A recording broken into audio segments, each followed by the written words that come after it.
I'm very happy to be living in, it would be called fair share housing.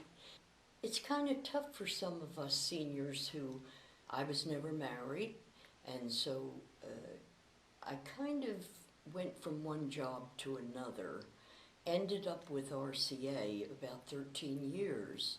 So the pension wasn't that much, and it made it that I had to look for something if I wanted to be comfortable in good housing.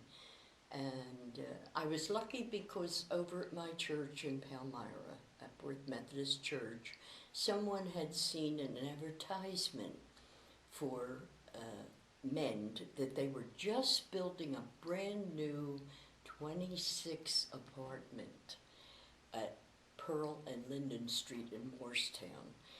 And it was funny because somebody said to me, "You can't live in Morristown, you don't have enough money."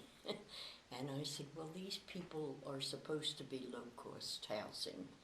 And so I did put in an application, and they called me. I was way, way down on the list, way down, because they do it by lottery. There were about 300 applications. I was about 70th. But they called me one day and they said, "Would you be interested in looking at a efficiency? Most people want a one-bedroom." And I thought, well, I had lived in a motorhome for a little while. I don't think that would bother me in efficiency. And so I came to look at it. And when I came in, I said, "I'd love to move in there." And so within about 2 months, I was called.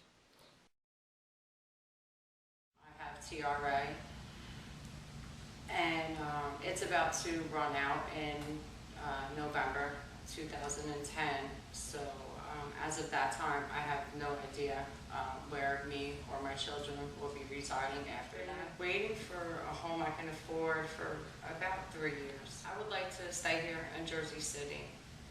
That's where I would, like to live. Just for me, of living in Jersey City are transportation. My children's school is close to my home. My support group is here. My family doesn't live that far. So I'd like to stay close to my immediate family and my extended family. Current family size is myself and my 3 children. I have a daughter that's 9 and 2 little boys that are 7 and one's about to. The price of the apartments that there are out there, someone that, like myself, that is working, that's not making, much money to begin with, or in the beginning of a job, is very hard to be able to try to pay your rent, but then you're still struggling to pay all, your other bills that you have to have, like PSE&G or a phone for the schools to get in touch with you. Not to mention, my children's need uniforms every year to go to school. So there are, not to mention food on the table. So there's a lot of things that if I had affordable housing, that I would be able to provide for my children a lot better. The housing situation, it is fantastic. I love my apartment, I love the building, I love the people in the building. And I am always blessing every day of my life since I've been living here. In the street most of the time. I was in shelters after shelter, and finding the last shelter I was in was an Eva shelter, and I was then given an application for this building, which I didn't know nothing about. The director in the men's overnight shelter gave me the application and told me this apartment was for me because of my physical condition and the time that I've been on the street. I've been on the street for over 30 years. So, it was real fantastic when he told me this was for you. Because all my life I've been looking for that, for a place to live, a place to call home. It's better than living in the street. This is my home. So many people out in the street thinking where they're going to get the next meal from. So you know, as a veteran of the Vietnam War, I ask you, open your eyes and look around. There's people out there. There's a world out here. And you have the power to change it and make it better for all of us. I live in the middle of gangland. I live on Perry Street. And no, I don't like it there. My kids are grown now. I have my 21-year-old still stays with me, and she has a baby. I don't even let my granddaughter go outside because it's just too many boats flying, and I just don't, you know what I mean, like that. Living in the inner city is more dangerous than, you know what I mean, anything. You could just waiting for a phone call to say one of your kids got caught in some type of crossfire, and I would rather be somewhere where it's more nice and quiet and kind of like to myself, for me and my family. And I feel as though it would be more safer than being in the inner city Trenton. One Section 8 housing is, you can take that and you have a choice of where you want to move at. But the one that I have in particular is modern rehab, where they're taking old places and rehabilitating them in bad neighborhoods. Why can't I have a choice? Getting the rental assistance, why do we have to live in such a bad neighborhood? The main struggle is families, African American families are put into the predicament eat or be eating, you know what I mean? And if we had those different choices to be able to move where we feel safe, is a big thing. It is a real big thing. So back then growing up, that's what it was. It took a village to raise a family. But now it's everybody out for themselves because there's no adequate housing for these people. Help us out. I got here through Crystal and through the help of allies because I was living in a rather bad situation where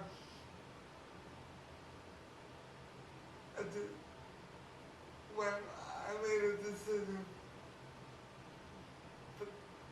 the place that I was living at would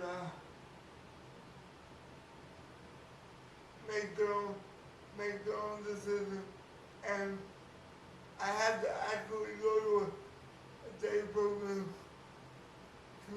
which wasn't fulfilling my day, and allies has really made a difference because allies give an individual a chance to be free and make their own decisions about what they want to do. And we have a great supportive staff, and we get to make everyday decisions without having people say, no, you have to do this, or you have to do that. The decisions are left up to the individual. Allies doesn't look at the wheelchair, they look at the person first. I never thought in a million years that they would have something like this for people with disabilities, and it's really great to see. I've been waiting for about 20 years for a house that I could afford. Because of low wages and the job market, I've been trying to save money to buy a new home. Where would I like to live is elsewhere in the Ironbound. I really like the neighborhood, and I like the conveniency of all the stores and the churches and everything so nearby. Advantages are I grew up locally, so I'm very familiar with the neighborhood, the schools, the churches, the stores, the grocery stores. I really like the conveniency of the transportation. You need places for people to live in that they could afford, buy their groceries and their medication. And I think it's very important throughout the whole state. That way, there's always a mixed community wherever you go, either in the suburbs or in the urban area. How I end up in my situation is earlier this year I was diagnosed with Hodgkin disease, lymphoma, and I had to do chemotherapy. So I couldn't work. I was in hospital for a couple of weeks, and I couldn't work, and everything piled up on me, and all the bills, everything. It was like a cave-in, and I couldn't pay my rent, and that's where I was evicted. So I came to Home Front, and they was actually trying to save to get a home maybe this year or next year. But what happened to me, it kind of like threw me way off track. So it left me homeless instead of being able to afford to buy a home. Because of my health insurance, I don't have a choice. I have to go back to work in order to get coverage, because I tried to get on welfare and Medicaid, but it's like I'm overqualified. Just the idea of having cancer, and the idea of you can't pay your bills, the idea of how you're going to go to the doctor, how you're going to put gas in the car, how you're going to take care of the kids, it's so much. And then before everything happened, you have these other bills that you have to take care of. So it's everybody is on your case. It's like, please, help, I'm drowning here, I'm dying, I need help. Sometimes you look at people looking for help, and you never know how hard it is until you're in it yourself. And this year I've seen how difficult it is and how easy it is for someone to fall into poverty and to fall into not having a home. I lost my job because of some health issues. And when I lost my job, I eventually lost my apartment, and that's what brought me here. I live anywhere where I feel safe, and I can go and close the door and have my own personal space and get to and from. It also does a lot for your self-esteem if you don't have any place stable to live. I was in situations where I stayed with friends and stayed with family members, and sometimes that can be a bit of a burden. And like I said, it doesn't really it doesn't really do wonders for your self-esteem. But when you have somewhere stable to live, and when that's one less worry that you have to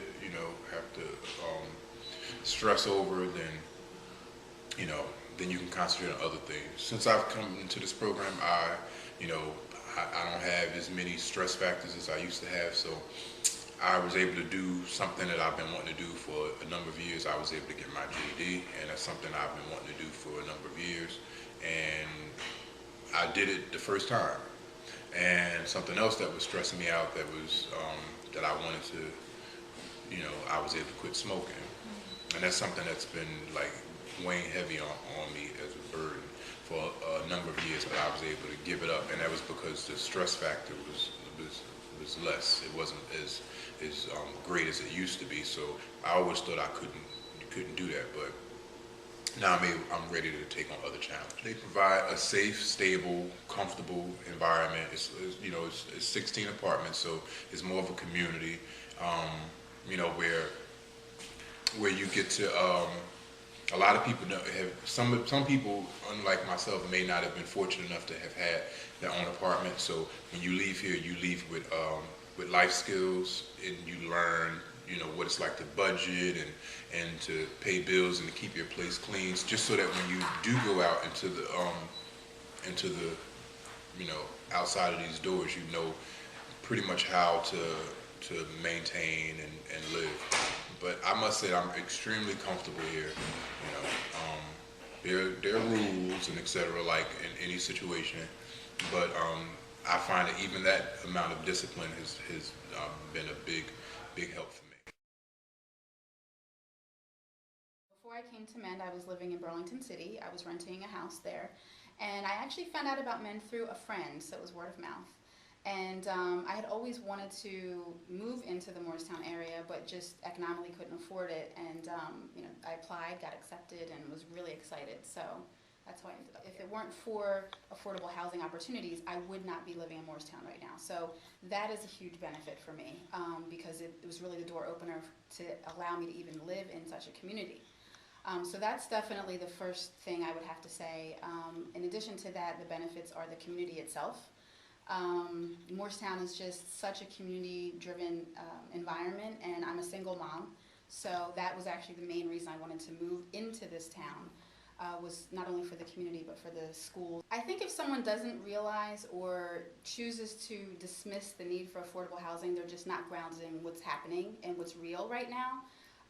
Besides people who are on disability and single parents, the reality is that the economy has impacted millions of people, and people who before may not have needed affordable housing are now in situations where they really do. So on a much larger scale than ever before, affordable housing is extremely important. But even besides what's going on with the economy, I think it's a little elitist to say that towns shouldn't have affordable housing. I know oftentimes the main priority is making sure that homeowners are happy, that property values are keeping up, and that affordable housing can affect those things in a negative way. But I think to have a diverse community and to have people that can actually value, having a range of people economically within the community is what America is all about. So to say that affordable housing isn't important or isn't essential is just really closing your eyes to the reality of our economy, of our society, and what our values should be. I think a really important point to make is that affordable housing does not mean handouts. It doesn't mean that you're giving people something for nothing.